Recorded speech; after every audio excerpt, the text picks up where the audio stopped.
Bonjour, c'est François Quérel, je suis directeur de la rédaction de The Media Leader et je vais vous raconter l'actu des médias de la semaine en 10 minutes chrono. Un épisode très riche cette semaine avec les 200 ans du Figaro. Vous entendrez son patron Marc Feuillet, Gérald Brice-Virel, le directeur général du groupe Canal+, qui annonce la rentabilité pour CNews, et puis Corinne Brégène, directrice générale de la régie des Échos Le Parisien, après Médias en scène. 1826-2026, le Figaro fête son bicentenaire cette année, c'est le 15 janvier 1826 qu'a vu le jour celui qui est désormais le journal le plus ancien de France. Le titre a fêté cette semaine cet anniversaire en grande pompe avec une exposition et des conférences au Grand Palais. L'occasion pour Marc Feuillet, PDG du Figaro, de revenir sur ses 200 ans et sur l'identité de ce journal aujourd'hui. Il était l'invité de Culture Média sur Europe 1. C'est l'un des plus anciens journaux du monde, on peut le dire. La plupart des journaux, des grands quotidiens d'information qui sont nés au 19e et même dans la première partie du 20e ont disparu. Ils ont été emportés par l'histoire ou incapables de s'adapter. Et pas le Figaro, qui est toujours là. On dit super centenaire maintenant, quand on dépasse les 100 ans. Bon, c'est un anniversaire exceptionnel. Il faut expliquer que le Figaro, c'est un journal qui est né sous la Restauration. Oui, sous Charles X. Et qui se disait à l'époque apolitique. J'ai vu ça. Mais il y avait 3 mots qui le caractérisaient: satirique, spirituel et batailleur. Alors évidemment, le journal a bien évolué en 200 ans. Si vous deviez choisir quelques mots pour décrire votre journal aujourd'hui, Marc Feuillet, ce serait lesquels? Oui, batailleur, évidemment, critique, parce que c'est ça l'esprit des journaux en général. Et encore maintenant, un des points forts du Figaro, c'est ces débats, ces opinions, ces tribunes qui sont largement ouvertes, qui créent les éléments de la réflexion. Et puis, je crois aussi que la vocation des journaux, c'est d'être aussi critique, pour pousser, mais aussi en soutien. Quand les réformes sont bonnes. Je crois que ce qui caractérise quand même ces 200 ans, c'est qu'on a le sentiment que le Figaro, et c'est peut-être d'ailleurs une des raisons de sa pérennité, a quand même une grande continuité dans ses valeurs. Libérales, sur le plan économique toujours, on ferraille toujours contre la dépense publique, contre les impôts excessifs. Je rappelle que Gaston Calmette, un des directeurs du Figaro, a été assassiné sur une affaire liée à l'impôt sur le revenu. Ah oui, d'accord. Alors évidemment, Alexis Brézet, notre directeur de la rédaction, s'est méfié au moment de la taxe Zuckman, quand on ferraillait pour éviter qu'elle soit votée. Mais voyez donc de la pérennité dans ces combats autour de l'économie, de la libre entreprise, une certaine conception de l'ordre social aussi, de l'autorité, de l'éducation. Et puis je crois aussi que c'est un journal qui est très ouvert, qui est hédoniste, qui est ouvert vers les plaisirs, la culture, la littérature, le vin. Le groupe Canal+ se remet de la fin de C8. La chaîne qui a disparu en début d'année a obligé le groupe à réorganiser son offre. Canal+ est sorti de la TNT. Invité de l'association des journalistes médias, Gérald Brice-Virel, directeur général du groupe, explique que la régie a retrouvé 50% des revenus de C8 grâce notamment au dynamisme de CNews, devenue la première chaîne info de France en 2025. D'abord, la régie s'est spécialisée à la vente de plateformes, avec notamment des accords avec Free, le telco, des accords avec HBO Max et avec Canal+.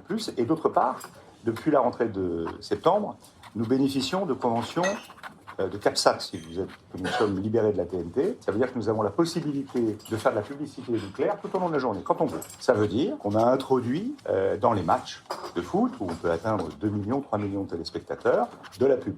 Donc là, on a pu vraiment faire de l'incrémental au niveau du chiffre d'affaires. Et aujourd'hui, la régie qui est dirigée par Fabrice Mollier a retrouvé 50% du chiffre d'affaires de C8. On a gagné beaucoup d'argent sur CNews parce que nous allons annoncer le fait que CNews est à l'équilibre opérationnel pour la première année dans l'histoire de... En 2025. En 2025 de CNews. France Télévisions prépare une réorganisation majeure, présentée par Delphine Ernotte comme la plus importante depuis 20 ans et qui devrait toucher 60% des salariés, annonce dans un article du Figaro. Le groupe, très attaqué actuellement dans une commission parlementaire, veut basculer vers un modèle streaming first, en faisant du streaming et des réseaux sociaux le cœur de son activité face au déclin du linéaire. Netflix veut racheter Warner, Paramount aussi, qui veut devenir le géant du secteur. Il n'y a plus de doute possible sur l'endroit où se déroule la bataille. C'est ce qu'indique le patron des programmes Stéphane Silbon-Gomez dans Le Figaro. Une direction IA autonome va être créée aux côtés d'un renforcement des fonctions produits expérience utilisateur directement rattachées à la présidente. Objectif, intégrer le numérique partout tout en générant des économies avec 112 postes en moins envisagés dans le budget 2026. Comment réinventer la publicité à l'aune de l'accélération de l'intelligence artificielle, des mutations que connaît la société et des nouveaux médias? C'était l'un des grands thèmes de Médias en scène organisé par Les Échos et France Info. Corinne Brégène, la directrice générale de la régie des Échos Parisiens et Chief Impact Officer, est interrogée par Vincent Taubel. Donc les Échos Le Parisien accueillent la 8e édition de Médias en scène. Corinne Brégène, vous êtes patronne justement de la régie des Échos Le Parisien. En quoi c'était important aujourd'hui de parler justement de cette transformation de la publicité à l'aune de l'accélération de l'intelligence artificielle et puis de la multiplication des plateformes? Sorte d'un panel qui était très intéressant parce que on y retrouvait toutes les parties prenantes. Ce qui est intéressant face aux plateformes et ce que nous on appelle les walled gardens, les walled gardens, les plateformes versus l'open web, les safe gardens et notamment les publishers, c'est de pouvoir partager tous ensemble les 4 enjeux auxquels nous sommes confrontés aujourd'hui. Nous et moi en tant que patronne de régie et présidente du SRI, j'ai envie de dire que les 4 enjeux qui me paraissent importants, c'est 1, la plateformisation pour faciliter, simplifier l'accès à nos inventaires premium. Donc ça, c'est un sujet très important. Et là, il y a un chemin à trouver avec des alliances stratégiques pour pouvoir mener à bien cet axe.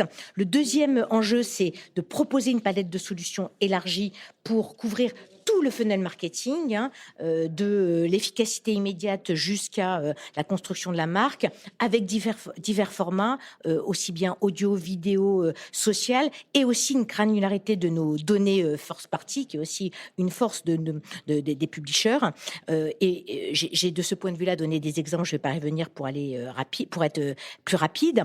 Le troisième grand enjeu, c'est notre capacité à nous publishers de proposer, de produire des narratifs singuliers dans des espaces appropriés. En fait, on est pétri de gens qui produisent des récits qui donnent du sens, et ça, c'est formidable pour les marques et les annonceurs. Et enfin, le dernier enjeu, c'est un enjeu collectif de mesures, de normes et de transparence. C'est extrêmement important de définir des standards et des indicateurs de performance communs et d'avoir une mesure unifiée et des outils tiers. C'est ce que on se plie à cette règle-là. Nous, Safe Garden, il faut que le Walled Garden se plie aussi à ces règles-là.